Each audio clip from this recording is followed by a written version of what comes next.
record and then. Welcome everyone. Thanks for coming today. My name is Dr. Melanie Buddle, and I am the principal of Gzowski College here at Trent University.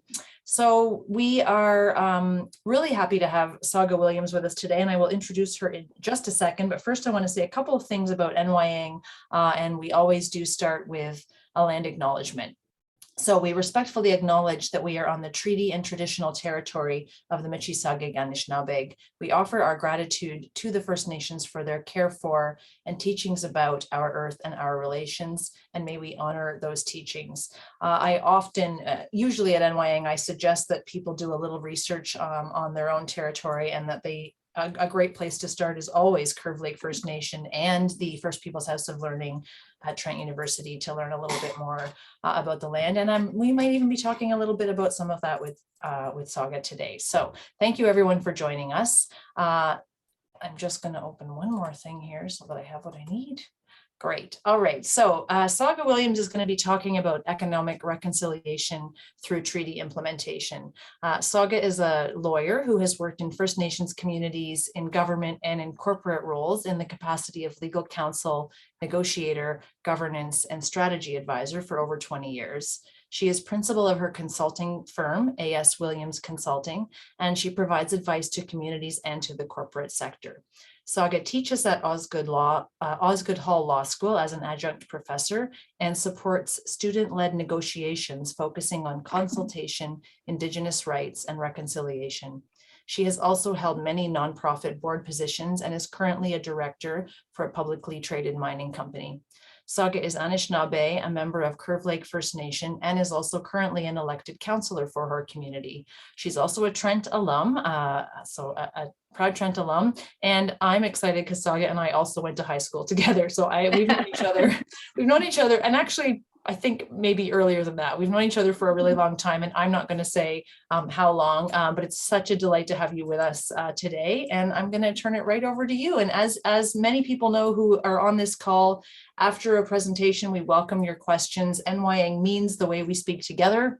We take that seriously. We will have lots of time to do just that. So thank you so much, Saga, and it's all yours. Thank you, and thanks for the opportunity to share my experience around reconciliation and economic prosperity for our communities through treaty implementation. Part of the work that I've experienced is working with my chief and counsel previously on the Williams Treaty Settlement Agreement and supporting that process and supporting the recognition and implementation of our prehistoric or pre-Confederation and post-Confederation treaties. So really proud to be a part of Curve Lake and proud to be here today. And thank you for that lovely introduction, Melanie. And I too want to acknowledge my ancestors and the land that I'm currently on, both in the Toronto area and in Curve Lake, in terms of the Mississauga and their caretaking role over these lands. Without their guidance and our support of culture and language and connection to the land, I wouldn't be here today, and I wouldn't be speaking about the things that I want to share with everyone who's participating on this Zoom call today. I also want to thank my mom for being here and for my auntie. I think it's important to have these shared conversations, recognize our lineage and our relationship, and they come from the Treaty 3 area. So thank you for being here.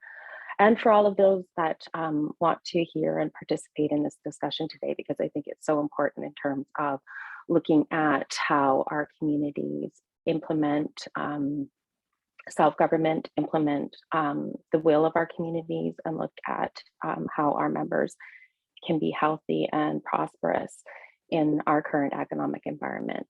So I also, as you can see on this Zoom page, that I included my company logo, which is Enwayaang, meaning positive relationships, because I really believe that our communities need to work with industry and government to formulate the best possible outcomes for our membership. So I wanted to give mention to that.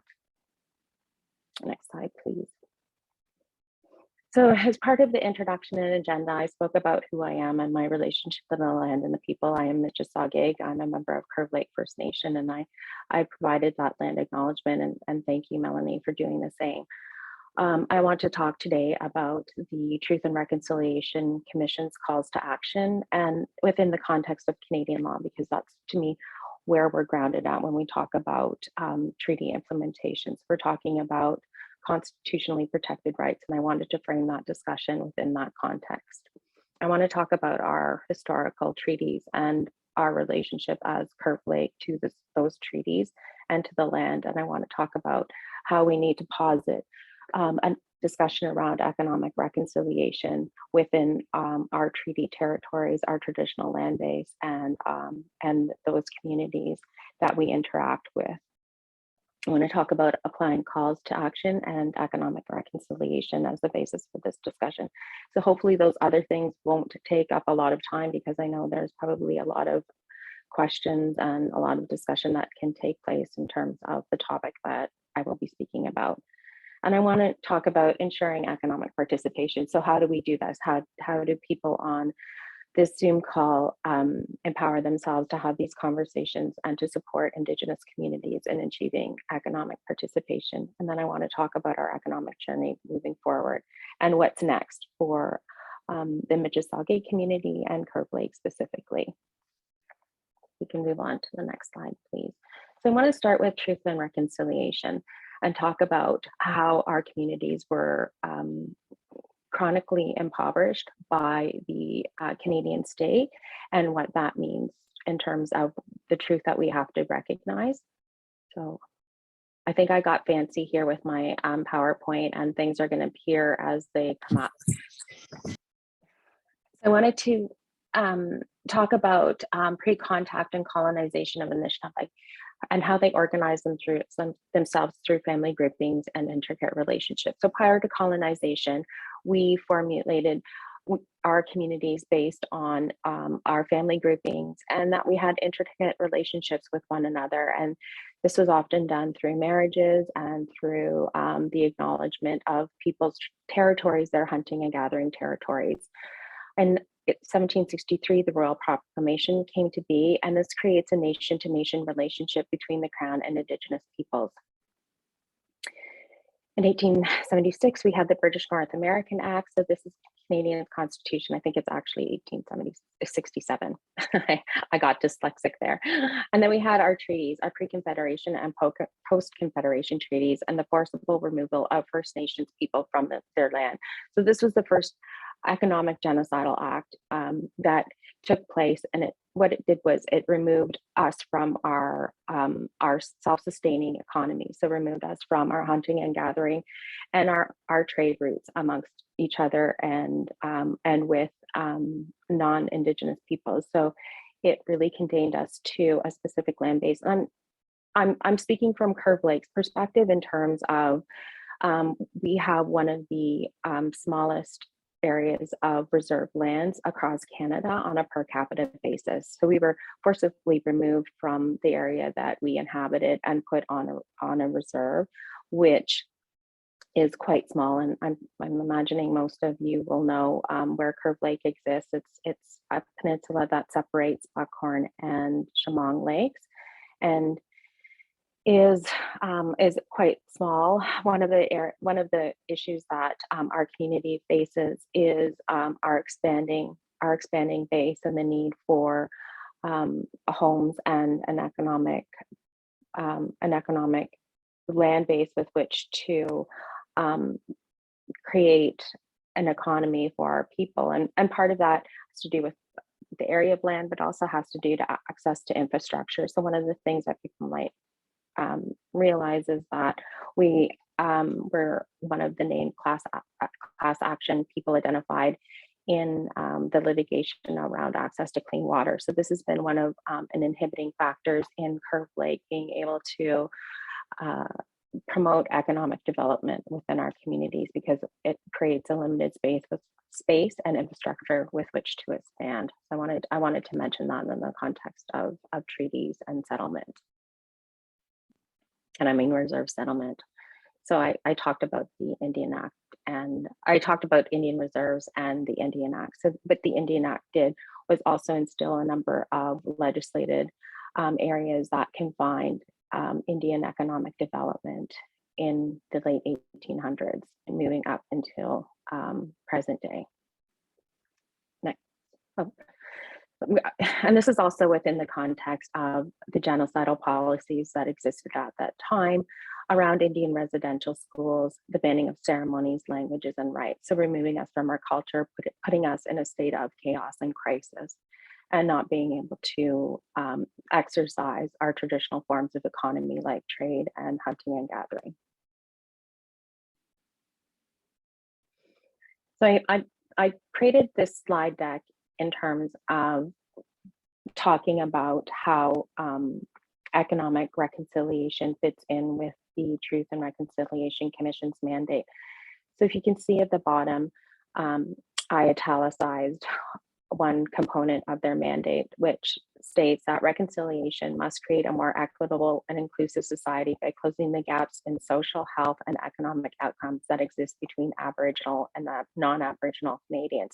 And I'll talk about more specifically Call to Action 92, which identifies the role of industry and corporate Canada in relation to the implementation of economic reconciliation in this country. But I wanted to specifically point that out because that's part of the truth that we need to talk about and part of our forward-looking agenda that we need to take on as members of Canada and the role that we play as Canadians. Next slide, please. And for most of you, this is probably a high level overview of speaking about the Foundation for Indigenous Rights and Canadian Law. As Melanie mentioned, I previously taught Indigenous Perspectives course for first year Osgoode Hall Law students. And what I talked about was framing Indigenous rights within the context of reconciliation and actioning reconciliation. And at that time, the TRC's report and calls to action had just recently come out. We're now 7 years later, and the role that I play within Osgoode is to coach an Indigenous moot program for law students, so that we talk about various areas of law, and we participate in a Indigenous moot that is national in scope. I think there's 15 institutions that participate. And we talk about and use the UN Declaration on the Rights of Indigenous Peoples, the new legislation around the implementation of the UN DRIP, and we talk about reconciliation actions generally.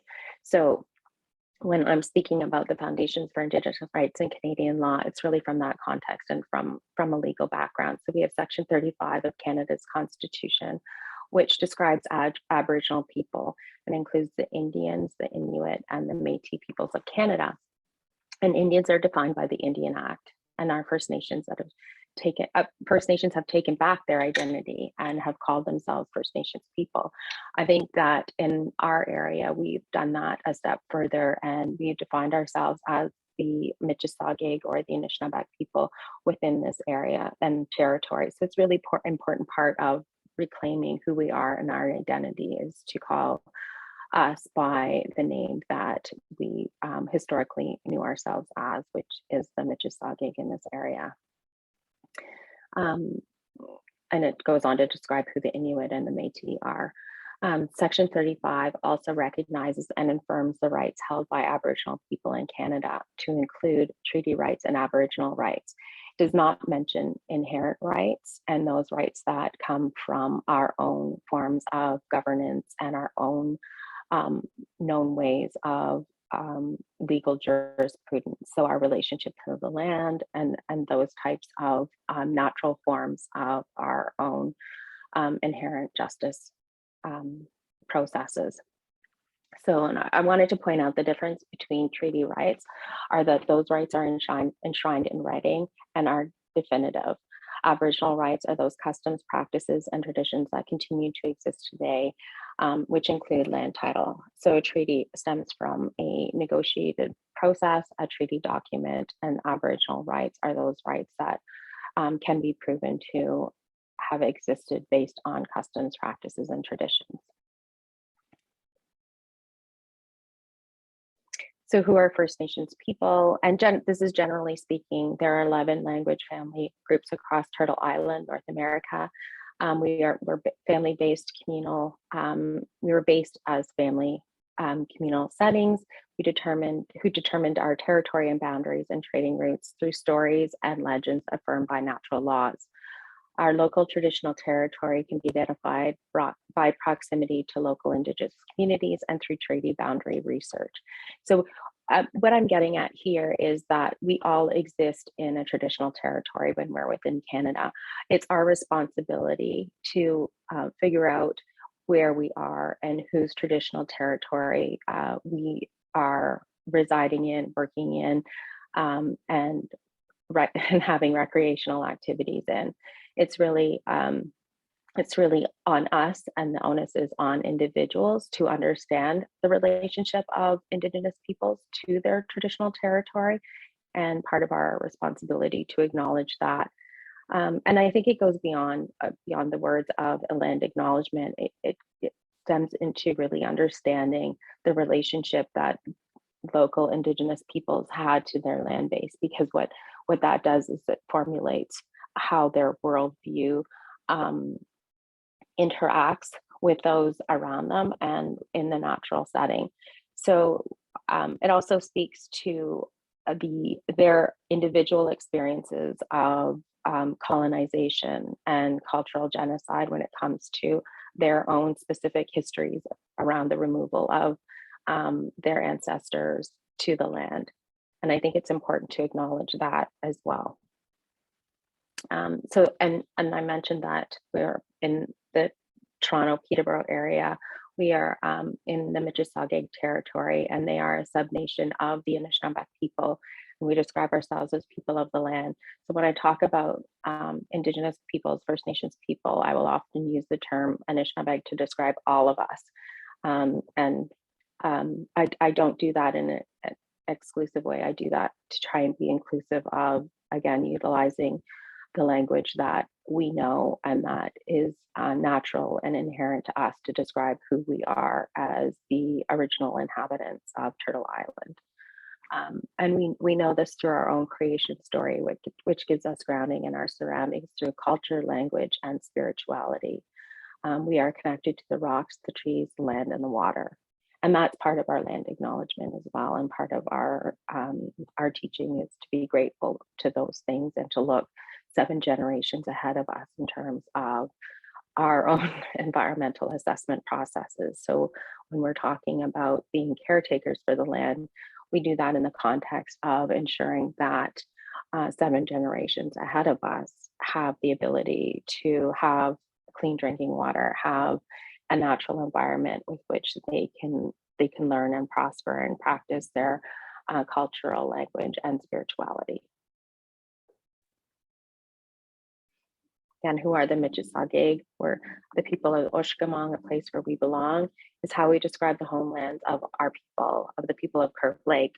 Our oral history has survived, so we have specific stories of how we've interacted with other nations and with the settler community. So many of you know my father, Doug Williams, and he has written about our oral histories and has codified our oral histories. And through his experiences in this territory, talked about how we have created internation treaties with other groups prior to settlement in this area and throughout settlement of this area. And it's when we talk about oral history, it's rich in factual knowledge. It's rich in grounding us and connecting us to our land. And so we are people of the land, and we have a traditional territory, which is affirmed by treaties within this area. We are the people of the lower Great Lakes and tributaries, and specifically Lake Ontario for the Mississauga people. We participated in the economy, both pre and post contact, with other nations, and cultural retention is unique to this area in terms of that participation. So we traded in salmon, we traded in other goods that allowed for a free trade between peoples as far north as Sault Ste. Marie and to the Haudenosaunee and to the Huron-Wendat. And through those trade alliances became other alliances as well that I wanted to just like briefly touch on. So the changing landscape of colonization caused Curve Lake members to petition the government to negotiate treaties and set aside our community base as a reserve for its members. And that's during, I think Curve Lake was first settled in 1810, which far predates the Indian Act. But what we did was we were getting pushed and pushed and pushed out of our traditional areas along the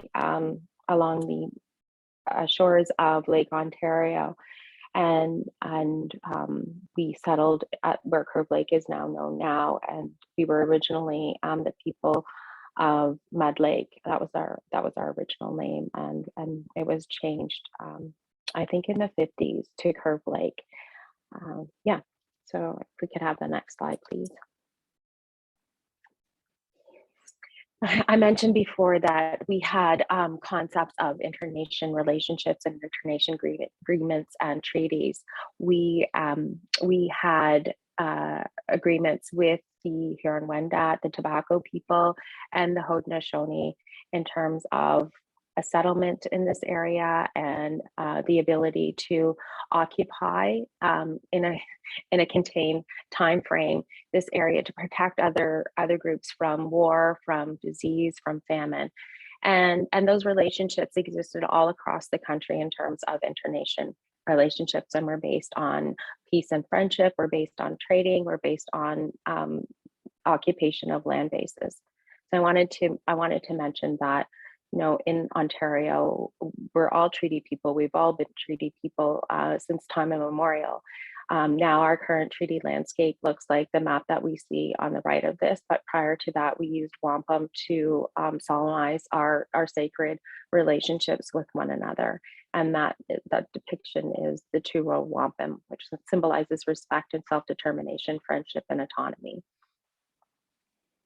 We can move on, please.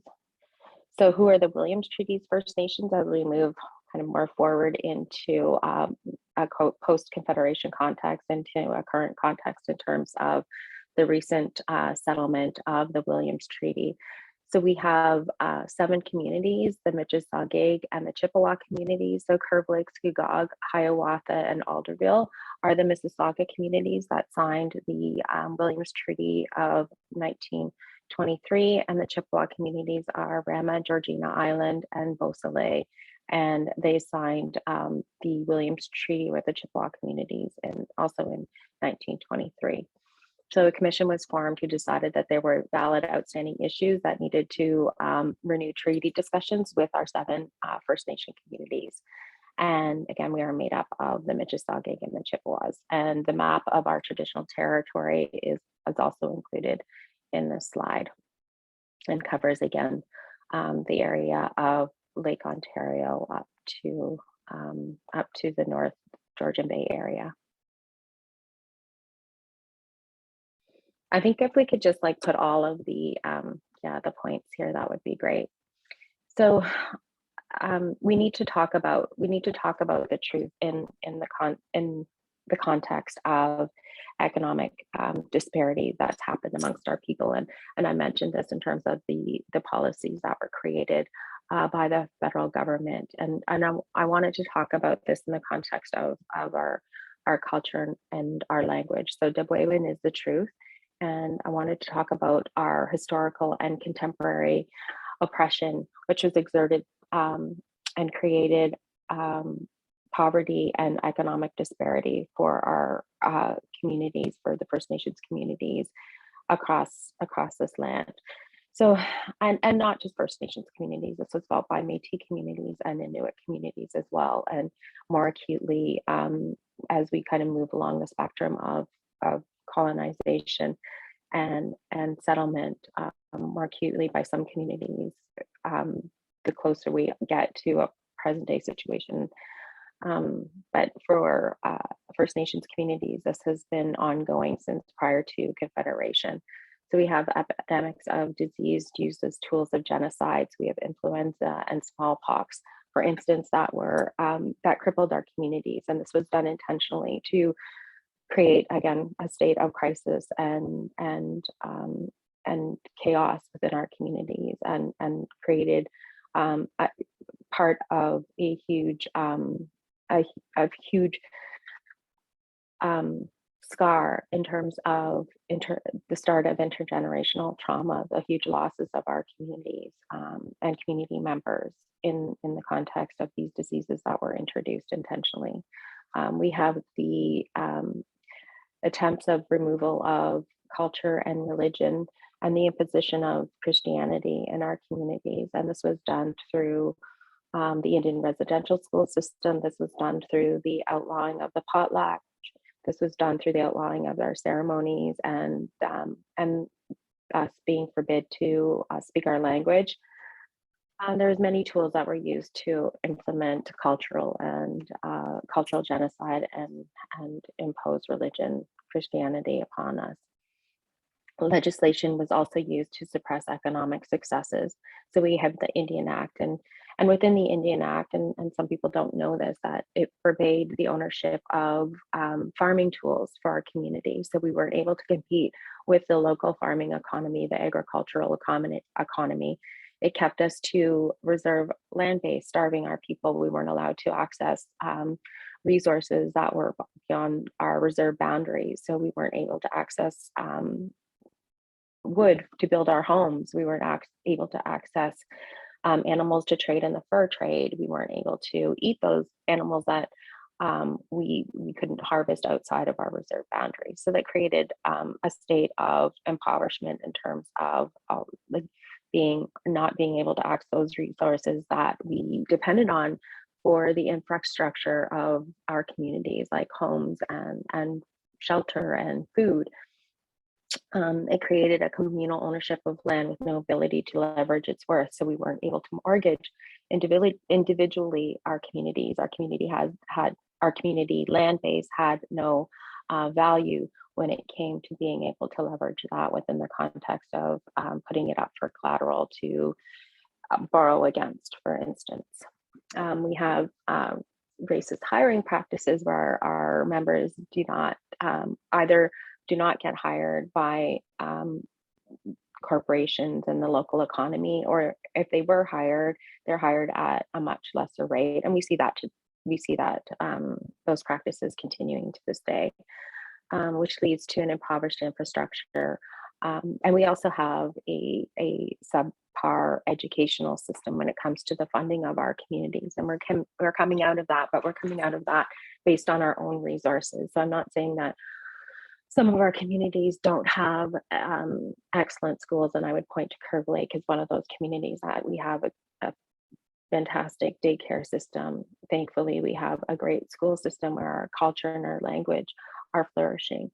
But that's because we utilize our own resources, and we have created that as a priority for our communities. And some communities aren't so lucky. Our education system is funded at half the amount that provincial schools are funded at, giving our children less of a ability to participate in an education system or be able to when they go into provincial schools or into post-secondary schools, that they're not able to have the same types of successes that other children within our provincial environment are able to achieve.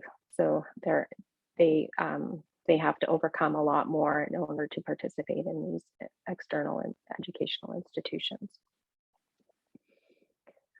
our communities also have to respond to government priorities. So we're not able to create our own priorities based on what our community's needs are, or be flexible within the context of targeting resources to things that we want to target. We have to respond to siloed government envelopes that speak to very specific areas of access. And what I mean by that is that we have to conform to what the areas of government funding are and their priorities. We aren't able to do that within a global context in terms of getting funded for a general allocation of resources. We have to adhere to specific transfer agreements that are program based, that aren't more universal or general in terms of an overarching governance agenda. And the reporting requirements that are contained within those transfer agreements are very onerous, and also not necessarily speak to the priorities of communities. So these are all very limiting aspects of us being able to control our own economies and our own investments in our infrastructure and our own institutions. So where do we go from here? I mean, this is really part of the discussion that I want to focus on, and I wanted to impart, because I think that there's a number of things that we need to advocate for and need to be able to look at and change in terms of our economic environment, and using treaty implementations and a rights agenda in order to do that. So for government, we need to look at resource revenue sharing agreements, and need to do that globally and also sectorally. And what I mean by that is that historically, when we looked at treaties, it's not necessarily about sharing those resources. I don't think that our communities entered into a treaty making process with the idea that we wanted to share what was ours. I think that we were forced into those agreements, and part of why our communities looked at those agreements as guaranteeing us rights is that we understood that we would still have access to our resources, and that we would be able to utilize those resources in a way that benefited us in a life-sustaining way, but also in an economic way. And that's not how treaty implementation has worked out in this country. So when we look at natural resource extraction, for instance, which is what our economy in Canada is based on, we have been removed from the benefits of those resources and the revenues generated from extracting those resources from our natural environment. And what we're saying now is that we have a right to participate in them, and that right stems from treaty implementation based on those agreements that were signed, and based on the fact that we have a historical, cultural, and community connection to those lands and to those resources. So when I talk about resource revenue sharing, it's based on an economic transaction between those resources that were generated, whether it's tax collection if we're talking about government, or stumpage fees, for instance, if we're talking about forestry. So a percentage of those resources that are collected and shared with our communities, so that we no longer continue in the cycle of poverty and impoverishment.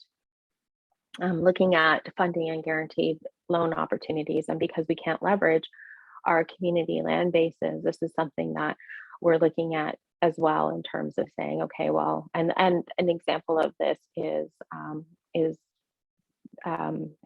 the energy sector, and how the government has created loan guarantees for communities and for Indigenous run businesses that want to participate in the green economy. And they're saying, okay, well, we'll lend you money, we'll guarantee that loan, and you can participate as equity partners in different projects across the province.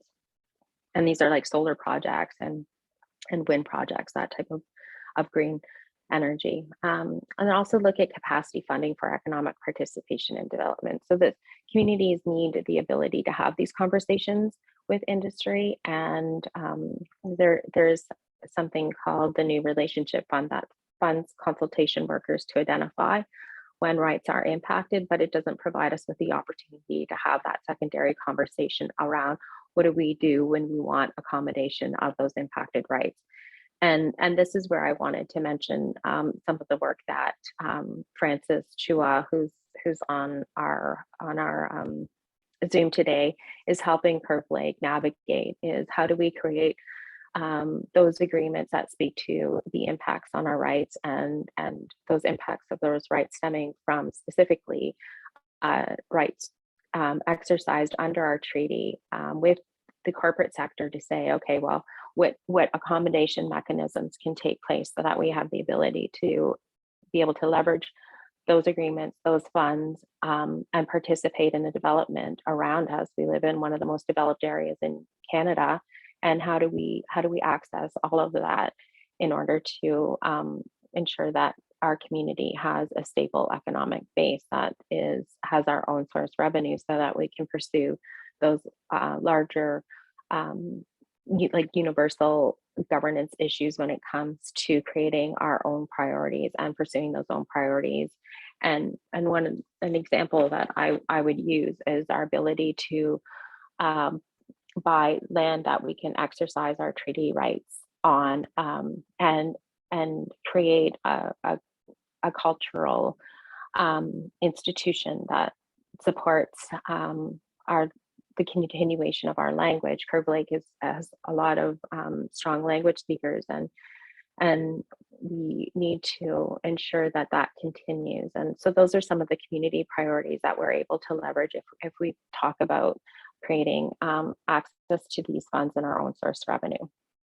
So what's corporate Canada's responsibility? And I mentioned the call to action 92, which is basically an implementation of the UN Declaration on the Rights of Indigenous People.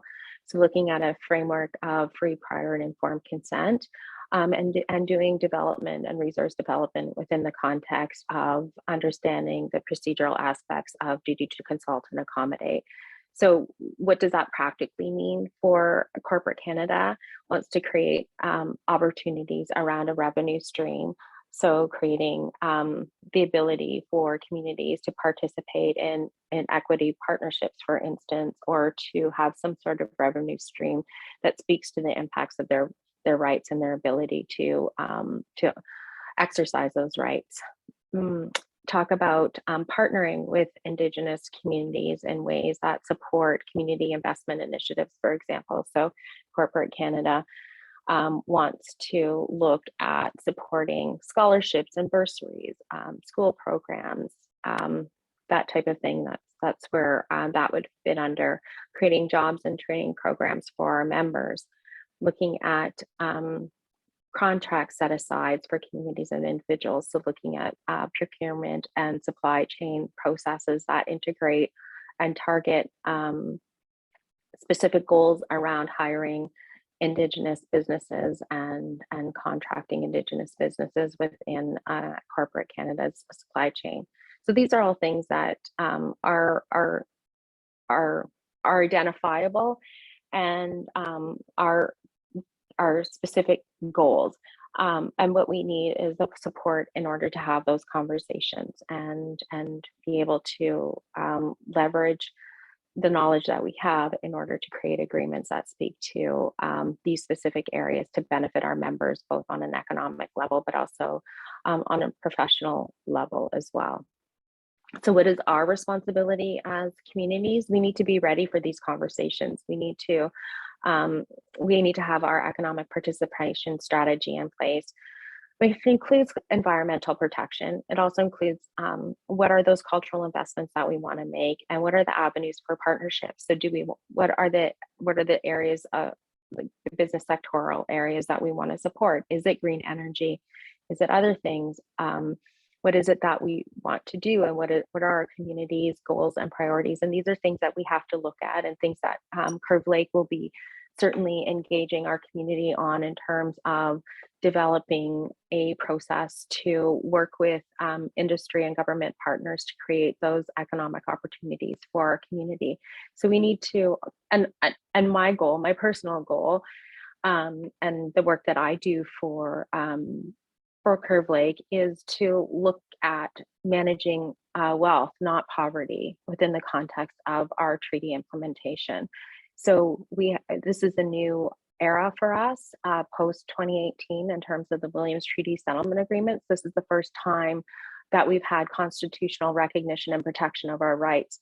And that translates in our ability to leverage the duty to consult into a way that accommodates our community's interests. And those interests in part are economic interests, making sure that we have the ability to choose programmings that meet our community's needs and look at how our community development is really speaks to our own priorities. So next slide, please. And I've been speaking way more than the 20 minutes that Melanie allotted me. But in terms of next steps and closing, I think we all need to understand and address our historical injustices that have targeted people and impoverished in our Indigenous communities. And there are layers to economic reconciliation, and those are general. So those apply across the province, for instance, in terms of, and I use the OFNLP, so the Ontario First Nations Limited Partnership, as an example of that. So this speaks to our ownership in Hydro One and how the provincial government negotiated an equity partnership in the ownership of Hydro One, and how that will create a revenue stream for all of our communities to access. I'm speaking about specific industry and municipalities in terms of being local, and the economic participation that needs to stem from specific impacts to each community's rights, and that be around the legal concept of the duty to consult and accommodate. We need to talk about leadership commitment from corporate Canada and from our government. Then they must create the space for us to be able to have these negotiations and these discussions, and provide the capacity in order for us to participate in economic reconciliation. Because that's an important process in terms of being able to have an outcome that speaks to agreements that benefit our communities. And that's what we all want. We all want the ability to be a flourish and prosperous within the Canadian economic environment. So I'm going to leave it at that. I hope that's prompted enough points around discussion, and I appreciate all your participation today. And I hope this left you with some concepts around how we can work together to look at creating a positive economic space for our communities to be able to participate. Thanks much. Thanks so much, Saga. That did give us lots to chew on.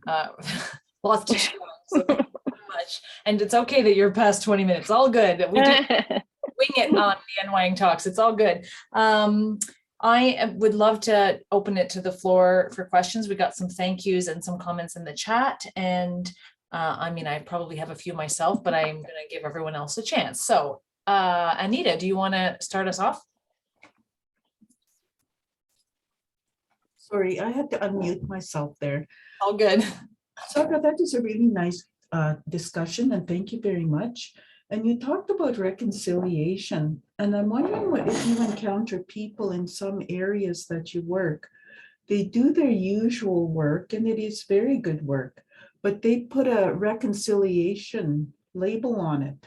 So they see their efforts, which they would have been doing anyway, as reconciliation. Can you comment on that? I encounter it a lot when yeah, I had an exchange with somebody today on that very issue, where they want you as an Indigenous person to make them feel good about acknowledging that there was a historical wrong, or or something to that effect, or they want you to come and teach them about how they can do things better. And I think that really takes up a lot of our energy when we're needing to do this positive, our own work around community development and about investing in our own communities. And I feel really challenged by that, because I think, you know, genuinely people want to know how to create a safe space to have a discussion around actioning reconciliation and what that means. And I think doing that work is picking up the calls to action, reading the summary report that the Truth and Reconciliation Commission released, and creating and challenging themselves around where their own biases and privileges lead them.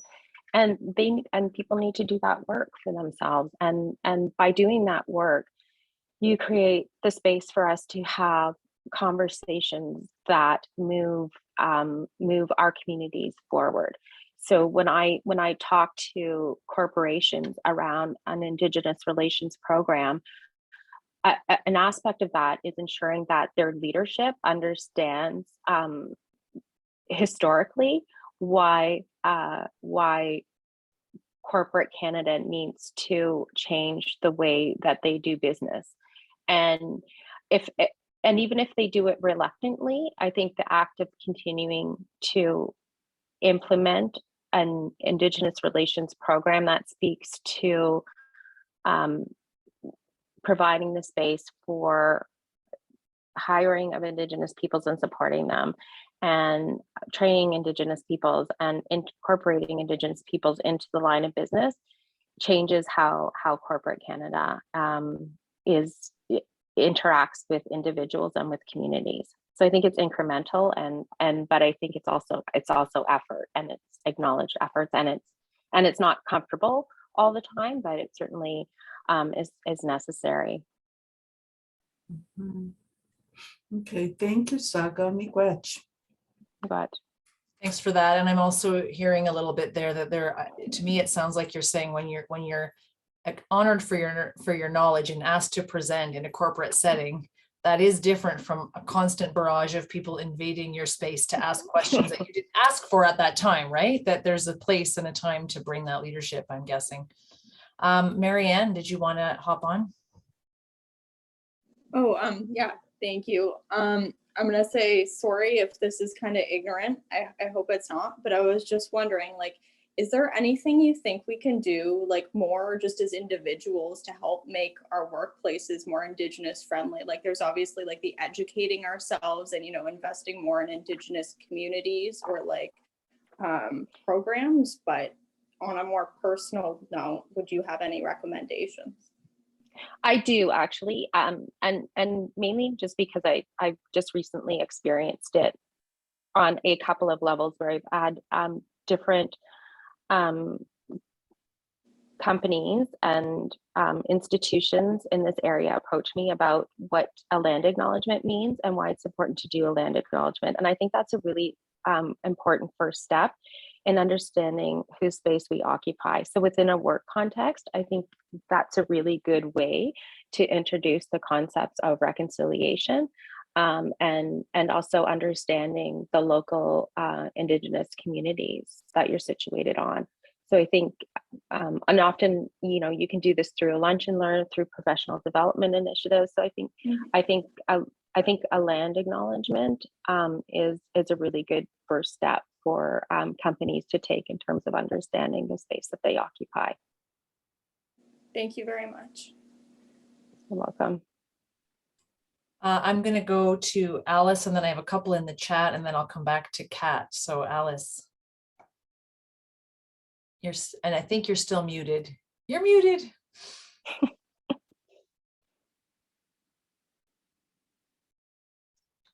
There you go. Hi, Saga. Hi. Saga, a long time ago when I was in Native Studies at Trent, I came across an article that kind of explained what the forced removal from the land of Indigenous people was like. You know, we, Anita and I, are go back far enough that we saw how our aunties and our uncles and our cousins related to the land. For our family, it was different because our father was a white man.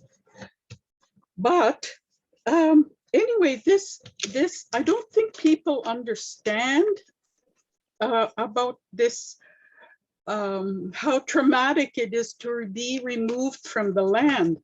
And this article I read equated that distancing to the effect of it to Anishinaabe was like a baby being removed from its mother's breast. And I wondered if in your studies, you or anybody else has come across that, because I'd sure like to read it again. I can't say that I've come across that specific article, but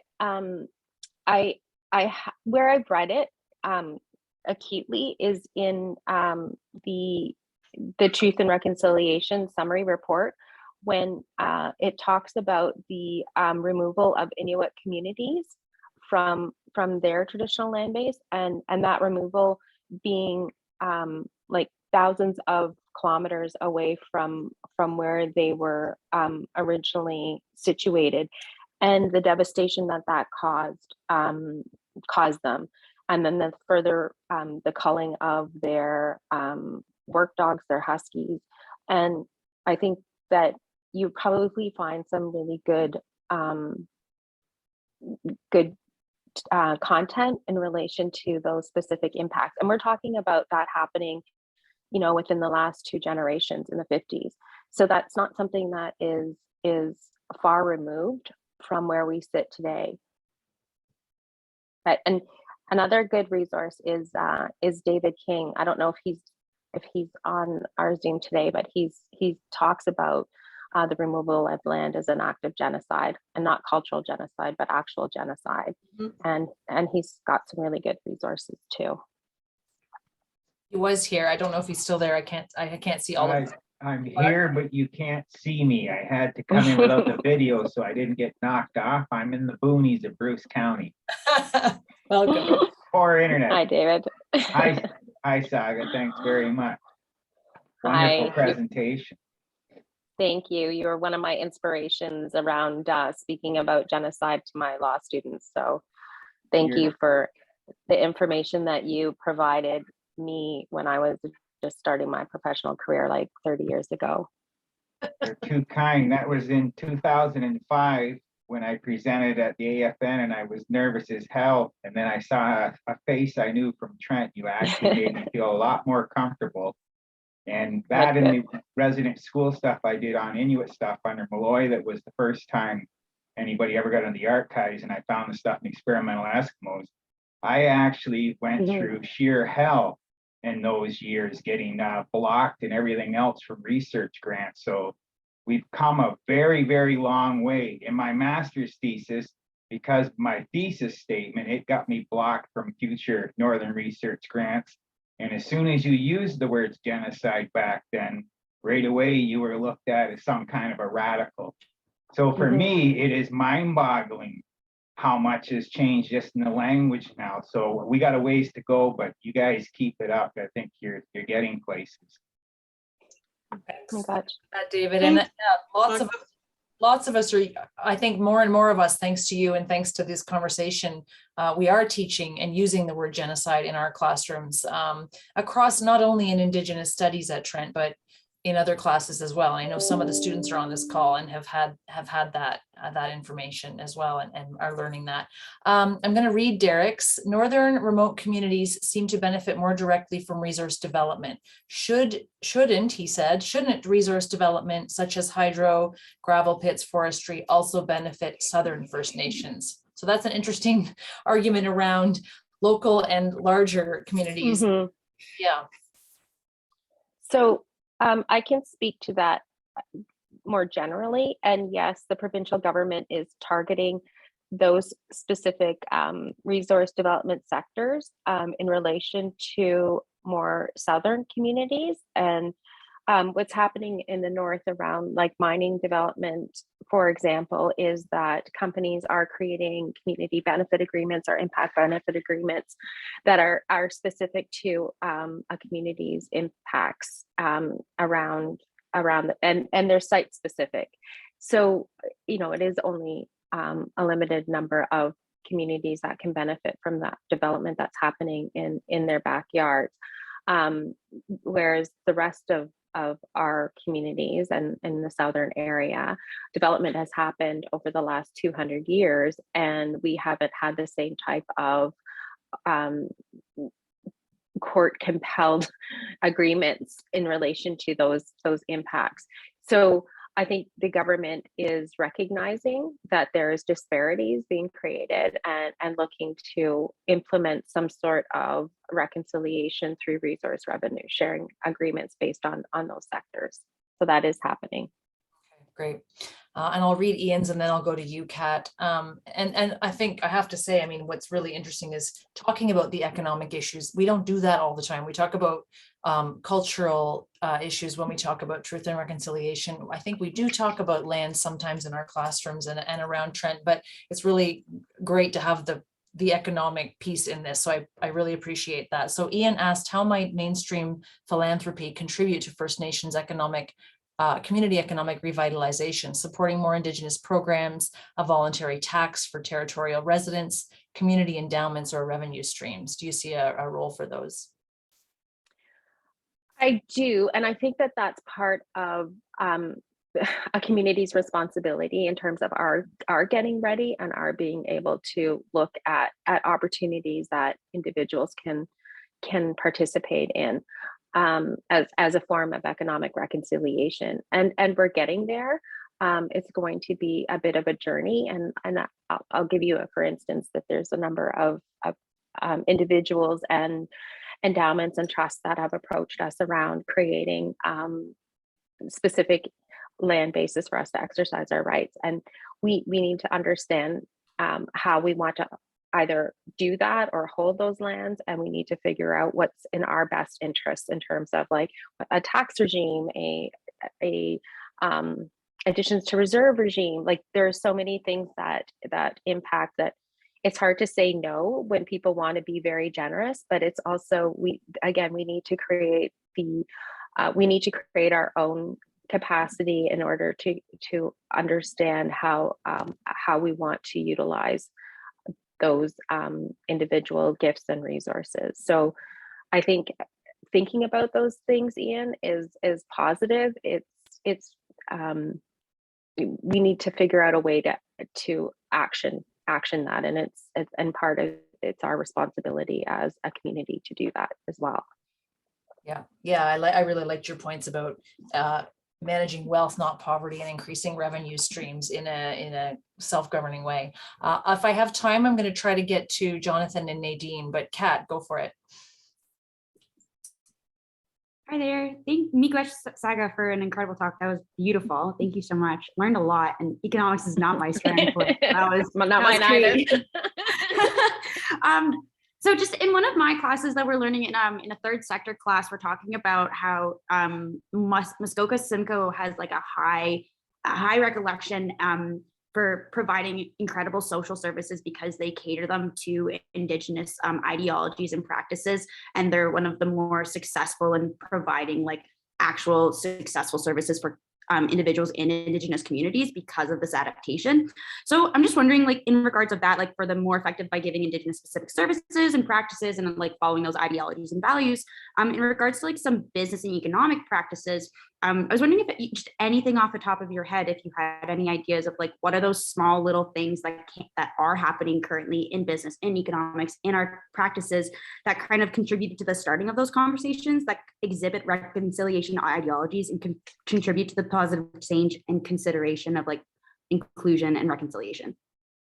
So Let me talk a little bit about some of the research that I've done in the context of some things that we're exploring within Curve Lake. So we're looking at creating an economic development corporation. We have to do that as part of our community responsibility in relation to managing own source revenue and creating business opportunities.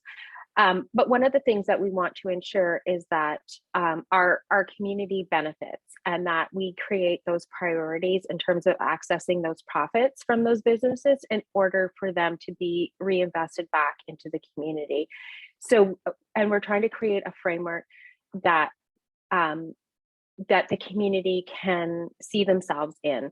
So we need to do this. We need to start from a grassroots level. We need to start up by engaging our community and consulting with our community to share some of the experience of other successful First Nations economic development corporations, have them come in and speak about their successes, and then do things that are very Curve Lake specific. So that's the way that I see our own business responsibilities interplaying with our community and adopting those like Curve Lake worldviews or Curve Lake priorities, or really being responsive to what our members want and ensuring that those programs that we create respect to those priorities, and also that then we have the resources in order to be responsive to those priorities. So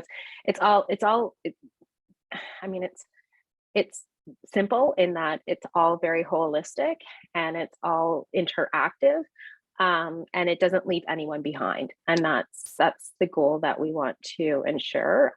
So we're initiating these discussions, and we have been for the last 2 years, but they need to be more concrete now. We need to move them further. So something that we're looking at.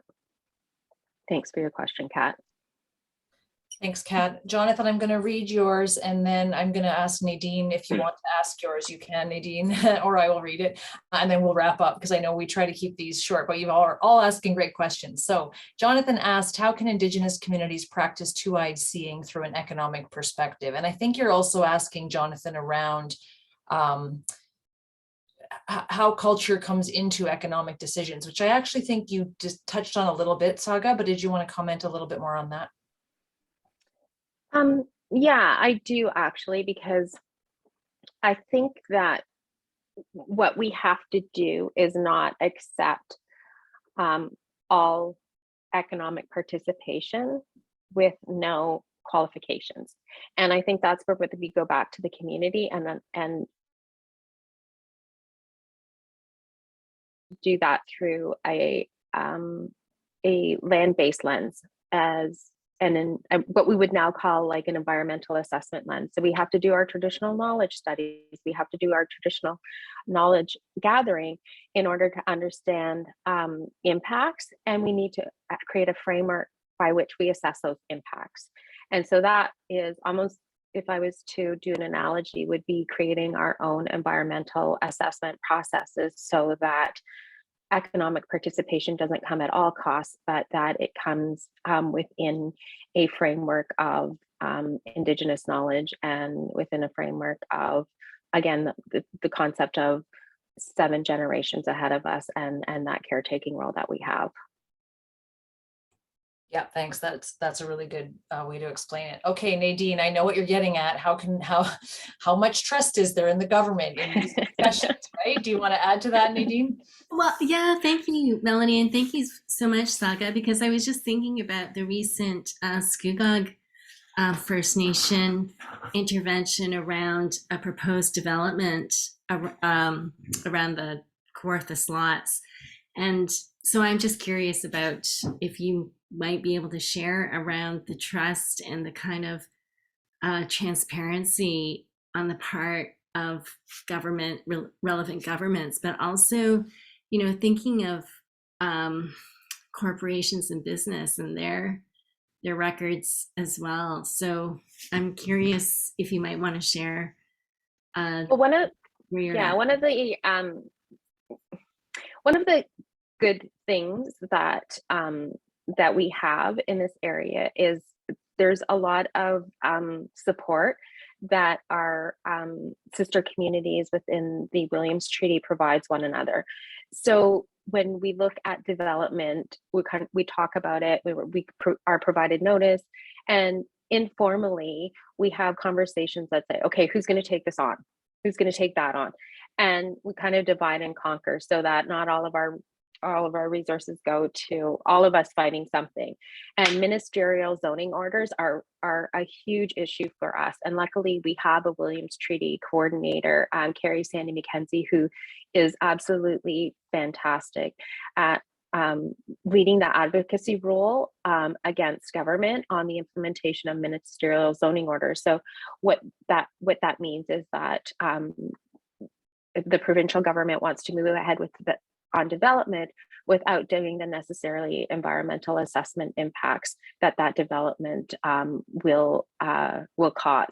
So we were dealing with a ministerial zoning order in the Pickering area, and that was to develop a Amazon warehouse over very sensitive wetlands. And we were able to create a lot of pushback against the government in terms of just providing those approvals necessary to build that development, and because there was such because of the, and maybe not solely, but because of the work that we did in creating public awareness around it, there was a lot of pushback, and Amazon backed away from pursuing that warehouse in that particularly sensitive wetland area.